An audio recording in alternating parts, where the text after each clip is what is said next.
Bien, entonces vamos a hacer un repaso rápido de temperatura y dilatación. Bueno, en esta primera parte de temperatura y calor, en realidad, ¿no? Lo que más vamos a estudiar es mucho, un poco más de conceptos y no son tantos ejercicios. En realidad, vamos a ver algo de qué es la temperatura, ¿no? ¿Qué es el calor? El calor no es temperatura, ¿no? En realidad es el calor, es transferencia de energía. Pero también hay una cosa que se mide transferencia de calor, sería la transferencia en un tiempo de la transferencia de energía, ¿no? Entonces, más o menos ese tipo de cosas, transferencia de energía será lo más interesante que vamos a ver en este capítulo, transferencia de calor. Y después, antes de eso, tenemos que ver el equilibrio térmico, ¿no? Entonces, la temperatura ya nos indica, bueno, bueno, qué tan caliente estaría un objeto, ¿no? No, sino que qué tan desequilibrado con otro estaría un objeto. Entonces, al final, por ejemplo, si nosotros medimos la temperatura de nosotros, digamos, ¿no? De nosotros, entonces un cuerpo, digamos, entonces lo medimos con un termómetro, ¿no? El termómetro nos va a medir la temperatura, pero bueno, nos mide en realidad la diferencia de temperaturas que habría en el termómetro y la persona. Pero bueno, en realidad la temperatura sería algo así, como una referencia de qué tan calientes en las cosas. O, bueno, se puede definir mucho mejor en los libros, ¿no? Bien, entonces aquí tenemos alguno de eso, ¿no? Algo que nos hace una introducción. La ley cero de la termodinámica, ¿no? Nos dice que se halla en el equilibrio térmico con un tercer objeto, entonces ahí ves se encuentra el equilibrio térmico. Bueno, esto de la ley cero de la termodinámica es cuando se trata de que los objetos siempre quieren entrar al equilibrio térmico, ¿no? Si tú, digamos, no sé, chocas un objeto con una temperatura de 20 grados, digamos, ¿no? Con un objeto de una temperatura de 80. Entonces, estos dos objetos se van a transferir energía, ¿no? Energía de calor y van a tratar de llegar a un equilibrio térmico, ¿no? El equilibrio térmico entre un objeto de 20, digamos, ¿no? Un objeto de 20, um, a ver un cachito. No, esto. Un objeto de 20 y un objeto de 60, digamos, ¿no? Entonces, la temperatura intermedia entre un objeto, sí, de 20, de 20 grados centígrados y un objeto de 60, digamos, ¿no? Entonces, estos dos objetos al entrar en contacto térmico sin ningún aislante, tratan de llegar al equilibrio y el equilibrio sería 20, 60. Bueno, depende de la masa también, no siempre, ¿no? Depende de la masa, del tamaño. Entonces, bueno, más depende de la masa. Bueno, si fuesen de la misma masa, digamos que de entre 20 y 60, el intermedio sería 40, ¿no? Entonces, la temperatura de equilibrio de estos dos cuerpos sería 40 grados centígrados, ¿no? Entonces, más o menos a eso se refiere la ley cero de de la termodinámica, que pues los objetos tratan de entrar en equilibrio térmico siempre. Después, definición del estado de un sistema, el definido para coordenadas independientes. Esto no tanto, porque no. Una pared adiabática. A ver, cuando un estado de un sistema puede existir un... Bueno, no, tampoco, no es tan necesario. Después de estos términos de adiabático y demás, vamos a ir viendo en termodinámica. Pared diatérmica. Bueno, aquí más o menos tenemos una esquemita de lo que sería la ley cero de la termodinámica, ¿no? En realidad, este libro de Humberto Leiva lo veo muy avanzado, tal vez habría que estudiarlo biencito, así para no confundirse, ¿no? Por eso yo usualmente para esto utilizo de referencia otros libros, el libro de Serway, digamos. Esto, ¿no? Entonces, esto lo he sacado del libro de Serway y también es una mezcla con el libro de Semansky. Entonces, miren, lo más importante en temperatura y calor aquí está, ¿no? Miren, dos sujetos están en equilibrio térmico mutuo si no intercambian energía cuando están en contacto térmico, ¿no? O sea, dos objetos que si los chocamos, en un momento, en un determinado tiempo, van a intercambiar energía de calor hasta que estén a la misma temperatura, ¿no? Entonces, cuando ya estén a la misma temperatura esos dos, significa que están en equilibrio térmico. Después, la temperatura es la... Ay, miren, aquí está temperatura.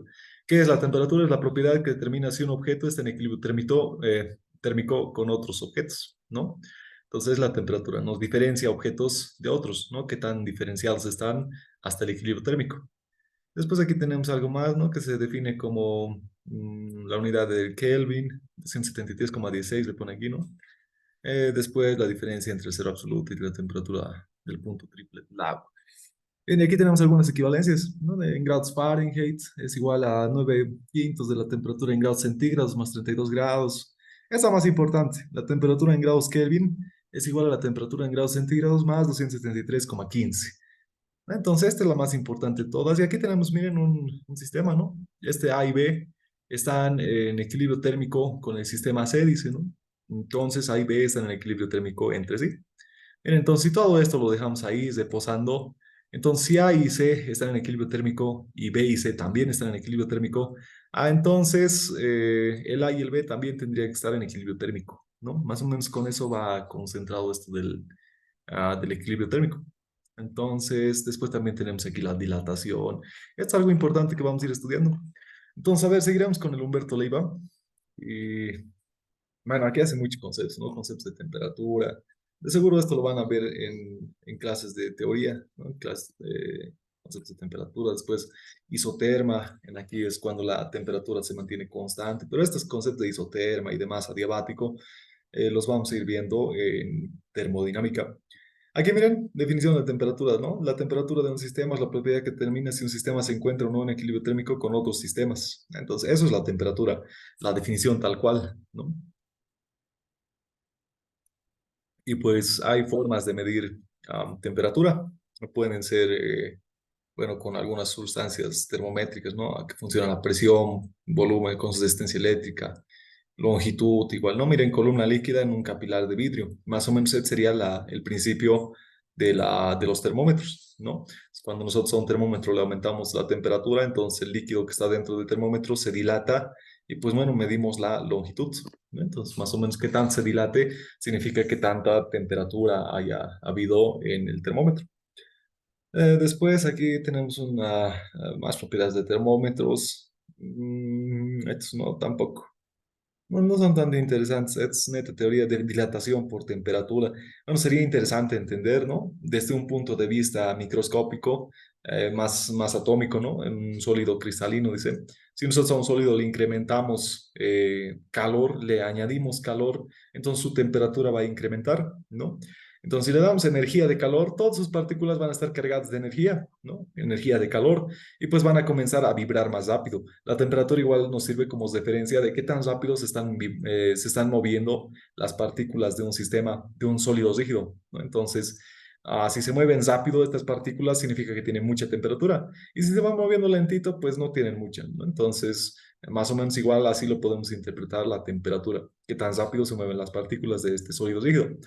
Y pues bueno, si le aumentamos energía de calor, estas van a tener más energía y se van a mover más rápido, ¿no ve? Entonces poco a poco se van a ir alejando más, ¿no? Se van a ir alejando, de modo que todo el sólido rígido en su conjunto se va a ir expandiendo. Y a eso se le llama dilatación térmica, ¿no? Entonces eso sería. Y pues bueno, aquí hay más, bueno, mucha teoría, habría que leerlo. Tenemos el ejemplo clásico de dilatación térmica y aquí está la formulita, ¿no? Esta es la fórmula que vamos a utilizar. Esto es para dilatación térmica lineal, ¿no? Dilatación lineal, también existe dilatación de área, que sería para los líquidos, o bueno, para los líquidos podría ser más de volumen, ¿no? Dilatación de volumen, aquí está. Y bueno, dilatación de área sería para algunas placas, digamos, ¿no? Aquí igual lo explica. Variación de la densidad con la temperatura, hace su deducción y problemas de Schweitzer. Bien, de estos problemas de Schweitzer nomás yo creo que vamos a volver a resolver los mismos, como hemos hecho en anteriores capítulos, y esto los voy a ir explicando. Entonces, antes de continuar, explicaré esto más de esto, de por qué se alarga una base con temperatura, ¿no? Entonces, para eso, bien, entonces, ¿qué se entiende por dilatación térmica? Cuando un objeto, pues, le aumentamos temperatura o les reducimos su temperatura, pues, se va a expandir o se va a contraer, ¿no? En ese caso, si se expande es dilatación, si se contrae es, pues, contracción, ¿no? Se hace más pequeño, ¿no? Listo, entonces deduciremos. Nos dice que un objeto tiene una longitud L sub cero y nos dice el cambio debido a la temperatura aumenta con la distancia media entre los átomos. Bueno, aquí está mucha teoría, ¿no? Eso se llama dilatación lineal. Es lo importante, ¿no? Cuando ocurre un cambio de temperatura, ocurre pues dilatación lineal, se expande o se contrae. Entonces, si delta T es pequeño y L sub cero está a una temperatura T sub cero, se tiene que delta L es igual a alfa por L sub cero por delta T. Entonces, a ver, tenemos un objeto que está a una temperatura inicial T sub cero, ¿no? Entonces, ¿a cuánto será? Le aumentamos temperatura hasta que llega a una temperatura T. Entonces, el delta T, la variación de temperatura es eso, ¿no? La variación de temperatura sería igual a la temperatura final menos la temperatura inicial.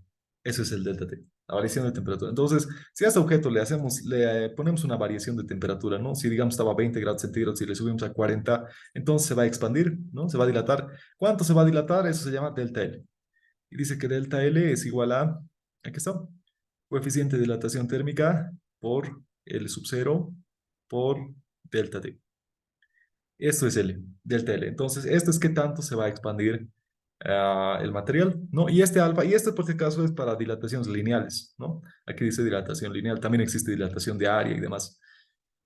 Después el L sub 0 se saca de la geometría del problema, la variación de temperatura es la resta de las temperaturas final menos la inicial, y el coeficiente de dilatación térmica alfa se lo saca de tablas.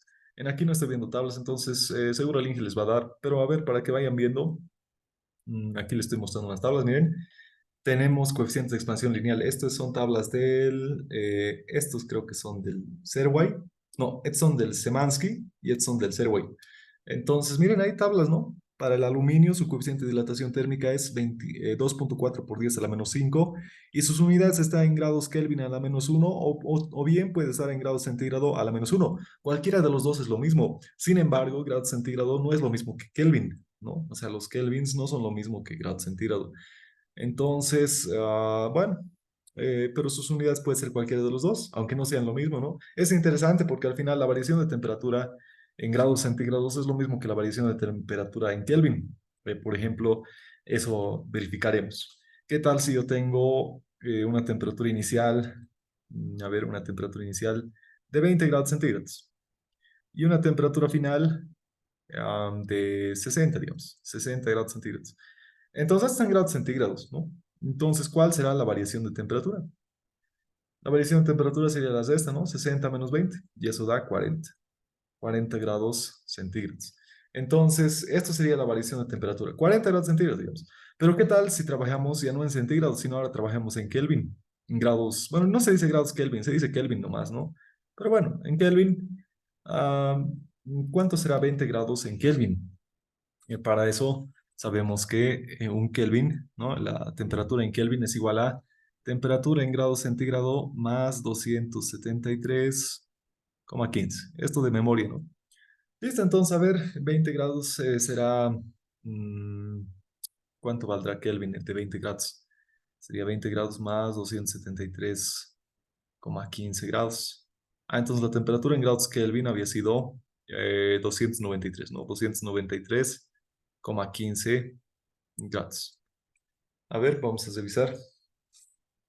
Eh, sí, está bien. Listo, entonces 20 grados equivale a, bueno, no se pone grados en Kelvin, así nomás, sin el redondito. Entonces 20 grados había sido igual a 293,15 Kelvin. Y ahora 60 grados será pues en Kelvin, este es el Kelvin de 20 grados. Ahora para 60 grados, 60 grados más 273,15, ¿no? Esto lo voy a borrar igual. Bueno, entonces la temperatura en Kelvin de 60 grados había sido 7 más 6, ¿no? 7, 14, 13, ¿no?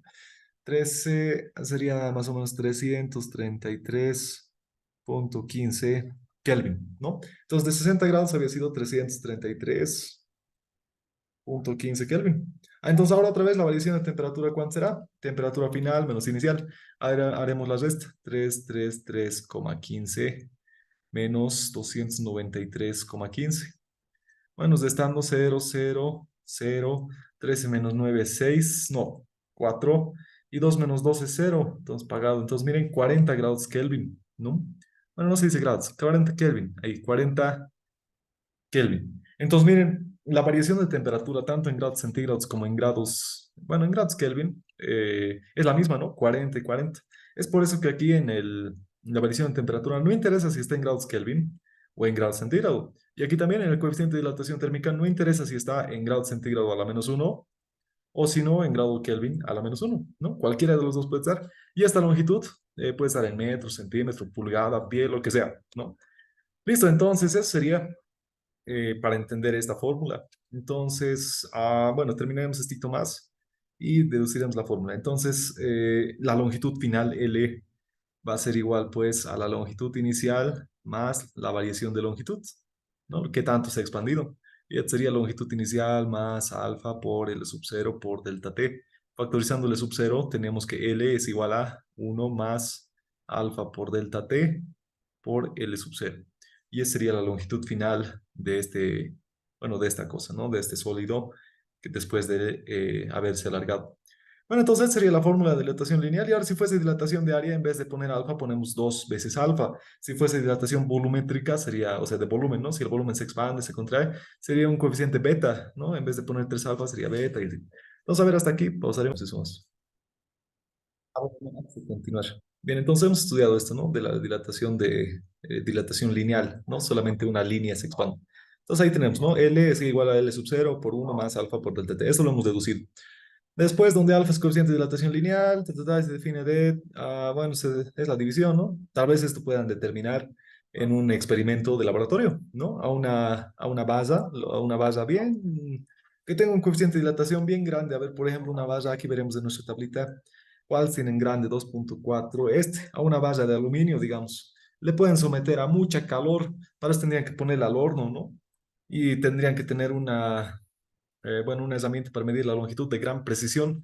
De seguro tal vez lo tienen en el laboratorio, ¿no? Entonces, bueno, si hacen ese experimento, pueden medir la longitud final, con eso pueden medir la variación de longitud, lo dividen entre la longitud inicial, lo dividen entre la variación de temperatura y tienen el coeficiente de dilatación lineal de este alambre, ¿no?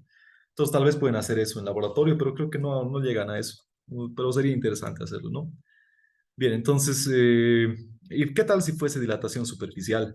Esto más entenderemos. Imagínense cualquier figura, a ver, lo voy a dibujar aquí. Imagínense que tenemos, no sé, un rombo, digamos, ¿no?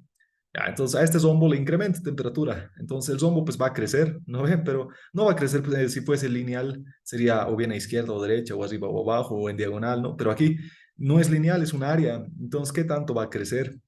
Pues va a crecer así más o menos. A ver, así, ¿no? Entonces, lo que era pequeñito se va a hacer más grande. Entonces, aquí está, el área final, nos dice, por dilatación superficial. El área final es igual al área inicial multiplicado por uno más 2 por alfa, ¿no? Entonces, 2 veces alfa. 2 por alfa, que este alfa es el lineal, ¿no? Ese sí es el lineal, pero cuando lo multiplicamos por 2 ahora sí se vuelve superficial. Por delta t, ¿no? Entonces, la fórmula es la misma que esta, solamente que ahora está multiplicado por 2 en dos dimensiones, ¿no? Por eso estamos hablando de áreas. Si fuese dilatación volumétrica, ya estamos en el espacio, tres dimensiones, por eso es volumen, ¿no? Entonces, por eso le multiplica por 3 alfa, ¿no? Pero este 3 alfa ya no se usa mucho, incluso hay tablas donde ya no le ponen 3 alfa. En vez de poner 3 alfa, se le sabe anotar beta, ¿ya? Entonces, coeficiente de dilatación volumétrica se llama 3 alfa, aquí este 3 alfa, sería lo mismo que beta. Y este beta lo sacamos de tablas. Miren, por ejemplo, aquí otra vez en el libro de Serwa y esos, tenemos también para eso, ¿no? Miren, aquí tenemos para el aluminio su coeficiente de dilatación volumétrica es 7.2 por 10 a la menos 5, del etanol 75, glicerina 49, mercurio 18. Aquí tenemos más benceno 1.24, trementina 9, gasolina 9.6, ¿no? Por 10 a la menos 4. Entonces, miren, así hay varios valores de estos coeficientes de dilatación. Ya puede ser lineal, de área o volumétrica, ¿no? Y este se lo saca de tablas. Seguro el Inge les va a dar. Y si no les da, pues en el ejercicio de examen que les dé, les tendría que dar el dato del coeficiente de dilatación, ¿no? Entonces yo más o menos en los ejercicios que voy a resolver voy a ir especificando siempre cuál es el coeficiente de dilatación y cuando lo ponga en Word igual lo voy a poner, ¿no? Ahí el coeficiente de dilatación está para el material. Ya después aquí también hay dilatación de líquidos, que esto es pues con dilatación volumétrica, ¿no? Ahí está, miren, ahí sí se aparece el beta, ¿no? Entonces no se ve bien por este escaneador, pero ahí sí se aparece el beta. Entonces este es volumétrico, lo mismo que habíamos visto antes. El volumen total del líquido, a una temperatura, la variación de la altura. Bueno, no es tan necesario saberlo, con lo que hemos visto bastante es suficiente. Variación de la densidad y eso. Entonces vamos viendo ejercicios. Entonces, a ver, vamos viendo algunos ejercicios que tendrían el nivel más o menos de auxiliatura, ni muy fáciles ni muy difíciles. A ver, nos dice el coeficiente de dilatación cúbica de una sustancia es esto. Calcular su valor en grados Fahrenheit a la menos uno. Esto es una transformación de unidades, ¿no? Entonces, bueno, miren, aquí vamos a ver cómo podemos transformar grado centígrado a la menos uno a grado Fahrenheit a la menos uno. Entonces, por teoría, la temperatura en grados centígrados es igual a 5 novenos de la temperatura en grados Fahrenheit menos 32. Y la temperatura 2 bueno, sería una temperatura inicial, digamos, ¿no? Y la temperatura final sería igual a temperatura 2 en grados centígrados, es igual a 5 novenos de la temperatura 2 en grados Fahrenheit menos 32. Entonces, para hallar la variación de temperatura, habría que hacerlas de esta, ¿no? T2 menos T1, igual a 5 novenos de T2 menos T1 grados Fahrenheit, aquí simplificando y haciendo operaciones. Entonces, la variación de temperatura en grados centígrados había sido igual a 5 novenos de la variación de temperatura en grados Fahrenheit, ¿no? Y después el coeficiente de dilatación cúbica, o sea, volumétrica, ¿no? Tres veces. El coeficiente de dilatación cúbica se define por grado. Entonces se tiene, dice, que la variación de temperatura en grados centígrados es igual a 1. Entonces, la equivalencia de esto sería que la variación de temperatura en grados Fahrenheit sería 9 quintos. Bueno, entonces esa sería la equivalencia, ¿no? Entonces, para el ejercicio, transformar, dice 2,79 por 10 a la menos 4 grados centígrados a la menos 1. Esto es lo mismo que esto, ¿no? 2 a la 1 sobre grado centígrado. Pero ahora grado centígrado nos dice que la equivalencia es 9 quintos de grado Fahrenheit, ¿no? Entonces, simplemente había que dividir esto entre 9 quintos y ya está en grados Fahrenheit, ¿no? Entonces, este ejercicio no está muy complicado. Un poquito de análisis dimensional, perdón, análisis de unidades nomás. No lo voy a mandar en PDF, no, ni en Word. Está muy fácil para el nivel. Veremos más aplicados a la ingeniería. A ver, este otro, no, este es con termómetros igual, no, nada que ver. Ver esto. No. Tenemos un hito de dilatación. Entonces, temperaturas. No, seguimos con temperaturas. Entonces, miren, aquí en el libro de Humberto Leiva hace gran énfasis en el manejo bien de las unidades de temperatura, ¿no? Grado centígrado, grado Kelvin. Y miren, aquí trabaja con 273 nomás para la transformación. No trabaja con 273,15. Entonces, si ustedes véanlo en su cuaderno, si el Inge les ha dicho que es 273,15 o 273 nomás, ¿no? Entonces, algunos para más precisión le ponen 273,15, ¿no? Y algunos así nomás lo dejan, 273. Ya que hace más ejercicio de temperatura, sigue con temperatura. Este parece interesante. A ver, nos dice que tiene un recipiente con paredes delgadas, pero no se ve. A ver esto, tal vez. Bueno, parece interesante nomás. Vamos a ver. Más aplicado a la ingeniería, ¿no? Por eso he buscado ejercicios así, sí, sí. Quantify. Yo creo que hoy día vamos a hacer unos dos, tres ejercicios y nos retiramos. Después ya en Word va a ser más rápido. Ya no vamos a perder mucho el tiempo escribiendo y así, ¿no? Ya, el ejercicio uno nos dice en una base, y esto sí va a estar en el Word, ¿no? En una base de acero de radio de 100,125 centímetros de radio, fue puesto un anillo de cobre de radio de 100 centímetros en una base de acero y el área de sección transversal de 2 milímetros cuadrados. Hallar la fuerza con la que se irá ensanchando el anillo si simultáneamente la temperatura del sistema aumenta en 100 grados centígrados. No, está interesante, habría que tener el gráfico. A ver, trataremos de hacernos. Nos dicen una barra de acero. Entonces, una barra de acero sería más o menos así. Su radio, 100 centímetros. Parece un radio, un metro, uno muy grande es. Vamos a usar de un metro. Entonces, a ver, trataremos de hacerlo un poco más grande. Así. Esto más una barra, pues ni siquiera parece barra, ¿no? Más un perfil, ¿no? Y una columna, una viga podría ser. Pues su radio es un metro, entonces no es muy grande. Pero aquí dice así, a ver, 100 centímetros dentro de esto, ¿no? En una base de acero fue puesto un anillo de cobre de radio de 100 centímetros. Bueno, si su radio de 100 centímetros es menor que este grande, ¿no? Entonces, adentrito de esto, se debe poner un anillo de cobre. Entonces lo pondremos de otro color.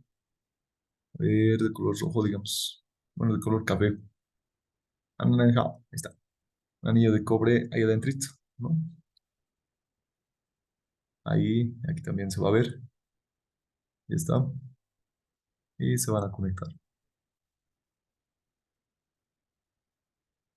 Bien, ahí tenemos un anillo de cobre. Pero no sabemos si se va en forma longitudinal o ahí nomás. Y área de sección transversal de 2 milímetros. Esto no me convence en centímetros. Debe ser milímetros. A ver, vamos a ver. No está tan largo, ¿no? A ver, 0,7 es esto. Sabemos que la longitud del anillo, entonces vámonos. Copiaremos esto y vamos viendo, verificando las unidades. Nos dice, sabemos que la longitud del anillo, este anillo del medio, se ensanchará debido al aumento de temperatura. Entonces debe haber aumento de temperatura. A ver, seguiremos leyendo. Esta parte del área lo dejaremos pendiente, porque no me convence estas unidades con esta área. A ver, veremos, hallar la fuerza con que se irá ensanchando el anillo. ¿Se va a ensanchar con qué fuerza? Dice. Si simultáneamente la temperatura del sistema aumenta 100 grados centígrados. Entonces, en la que estaba inicialmente, digamos a 20 grados centígrados, va a aumentar 100, o sea, va a aumentar a 120, ¿no? Entonces, la variación de temperatura directamente nos está dando aquí. El delta T había sido 100 grados centígrados. Y nos da esto más, el módulo elástico del cobre, ese sería el anillo de cobre, ¿no? Sería 12 por 10 a la 10 newtons por metro cuadrado. A ver, vamos a ver qué nos indica aquí. Sabemos que la longitud del anillo se ensanchará debido al aumento de temperatura. Delta L.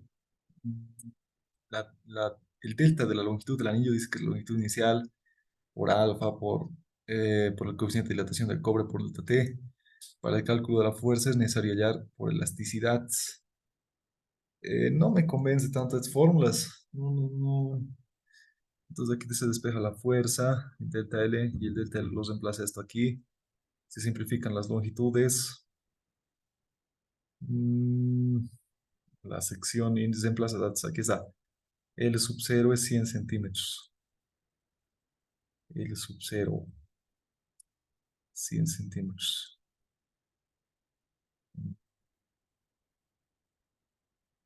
Aquí es 2 milímetros, 100 centímetros. Ya entonces, bueno, aquí lo que yo haría, viéndolo así a priori, sería interpretar esto como si fuese un área, ¿no? Entonces, al desdoblar, pues me causaría algunos problemas. Imagínense que este anillo de cobre lo vamos a desdoblar, pero de esta forma. A ver, bueno, está muy interesante este ejercicio, no lo había visto antes. Es cobre, ¿no? Entonces imagínense que esa cosa, ese anillo, lo vamos a desdoblar. Y al desdoblar, ¿qué cosa vamos a ver?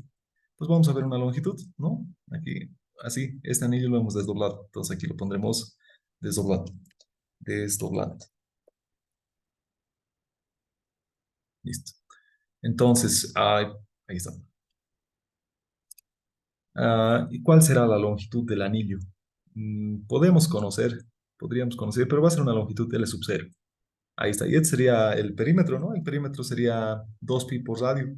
Entonces, el radio de esto sería 100 centímetros. Lo dejaremos ahí nomás. A ver qué más tenemos. Aquí nos dice que el L sub 0 es 100 centímetros. Mm, anillo. Bueno, este no me convence. No está tan bien planteado. Eh, no, no lo desdoblaremos entonces. Veremos de perfil. Viendo de perfil. De ver de perfil en anillo. Perfil. A ver. Con esto. Con esto. Ahí está. Entonces, si lo vemos el anillo de perfil va a ser más o menos así. Entonces, las dimensiones de esta cosa no tiene dimensiones de área según el ejercicio, ¿no? Sino pues tendrá dimensiones de longitud. Entonces, pues podemos agarrar como referencia la longitud del radio del anillo. Ahí está. Entonces, esto que sea el L sub 0. Y gracias al incremento de temperatura, pues este L sub 0, que sería el radio, va a ir incrementando, ¿no? ¿Y cuánto va a ser el incremento de longitud? Según aquí lo que nos explica el ejercicio, el incremento de longitud va a ser igual a longitud inicial, esto es la fórmula que conocemos de toda la vida, ¿no? Por coeficiente de dilatación por variación de temperatura. No tenemos el coeficiente de dilatación térmica, ¿no? Y aquí abajo tampoco, pero bueno, no tenemos, lo dejamos así nomás de momento. Bien, el delta L. Y ahora, para cuando nos dice hallar fuerza y este tipo de cosas de relacionar, usualmente nos vamos a acordar de lo que hemos visto en elasticidad, la fórmula de deformación, ¿no? Delta L es igual a la fuerza por la longitud inicial dividido entre módulo elástico por el área de la sección transversal. Esa sería la variación de longitud, pero aquí mezcla esta área de sección transversal con la deformación del radio. ¿No? Este ejercicio no me convence, pero bueno, está en el Humberto Leiva, ¿no? Habría que analizarlo, habría que hacer un análisis más profundo de una hora por lo menos, pero pues bueno, se me iría el tiempo en eso. Entonces, a ver, lo explicaremos esto. Bueno, entonces relacionando, ¿no? El delta L de longitud para el radio sería igual a relacionarlo con esta fuerza, ¿no? Entonces, como ambos delta L son lo mismo, pues podemos igualar, ¿no? Podemos igualar, lo voy a hacer diferente a lo que lo hace aquí, tendría que salirnos lo mismo. Entonces, igualando ambos delta L, sacaríamos que la longitud inicial por alfa por delta T es igual a la fuerza por la longitud inicial dividido entre módulo elástico por el área. Ahí está. Ahora, la longitud inicial y la longitud inicial se van a ir, ¿no? Se simplifican. Si esto lo mando a dividir al otro lado, se va y se va. Entonces, la longitud inicial era en vano, no nos ha servido para nada, ¿no? Bueno, entonces aquí despejamos la fuerza, ¿no? Porque es lo que nos pide con qué fuerza se está expandiendo. Entonces, la fuerza sería igual pasa a multiplicar todo, ¿no? Coeficiente de dilatación por delta T, por módulo elástico, por el área. Y listo. Entonces, bueno, ya tendríamos todo, ¿no? Y ahí está, conocemos el E, conocemos el área, que nos da, dice que es área de sección transversal 2 milímetros al cuadrado, variación de temperatura es 100, y el alfa, no conocemos el alfa, ¿no? Entonces, en algunos libros ya no nos dan el alfa directamente porque los libros ya tienen el valor de alfa en alguna tablita. Entonces, a ver, no, no nos da. Entonces, habría que buscar el libro, el valor de alfa en el libro. Entonces, a ver, esto lo voy a mover abajo. Ya. Ven, a ver, hasta aquí.